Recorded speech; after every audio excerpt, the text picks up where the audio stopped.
Les Power Rangers sont les méchants, je m'explique. Imagine que l'équivalent des Power Rangers, donc les Dragon Keepers, sont les méchants de leur œuvre. Que ce sont tout simplement eux qui veulent anéantir les véritables méchants, et que ces méchants, eux, ne peuvent même plus se battre. C'est tout simplement, grosso modo, l'histoire de No Longer Rangers. Je vais un peu détailler tout ça avec un peu plus de détails. En gros, des humanoïdes envahissent la Terre et se font battre. Tous les généraux crèvent, il ne reste que des soldats de bas étage. Sauf qu'imagine que suite à ça, les Dragon Keepers, donc l'équivalent des Power Rangers, décident chaque semaine de continuer à les affronter alors qu'ils ne peuvent plus s'affronter, ils n'ont même plus de généraux pour les commander. Mais du coup, imagine que chaque semaine, dans une émission hebdomadaire, les Dragon Keepers, donc l'équivalent des Power Rangers, décident d'affronter littéralement ces soldats humanoïdes qui n'ont plus de général et qui sont obligés de prendre l'apparence d'un ancien général ou d'un humain, parce que c'est la seule capacité qu'ils ont en plus de se régénérer. Bah, c'est tout simplement l'histoire de No Longer Ranger,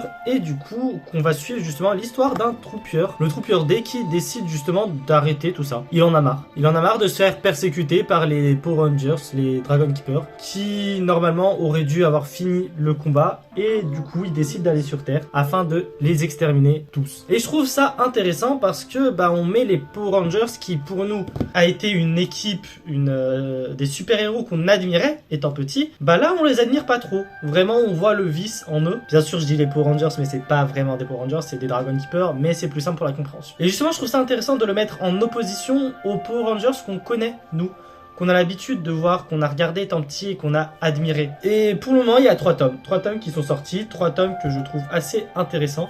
Du coup, je vous conseille d'aller le lire, c'est super intéressant, hein, j'aime bien. Il y a de l'action, il y a du drame, enfin c'est intéressant vraiment. Les personnages sont intéressants, j'aime beaucoup la mentalité du troupieur. Donc voilà, je vous conseille. Et en plus de ça, ce qui est sympa, c'est qu'on a des ex-libris d'offerts dans les tomes. Voilà quoi ressemblent les ex-libris, on en a eu 3. Donc les 2 premiers étaient dans le tome 2, le 3e dans le tome 3. J'imagine qu'ils ont oublié de mettre le 1 dans le tome 1, c'est pour ça qu'ils ont mis les 2 dans le tome 2. Et c'est là où si t'es pas bête, t'as remarqué que c'était les quintuplets qui étaient représentés. C'est tout simplement parce que c'est par la même auteur que The Quintessential Quintuplet pour ce manga en fait.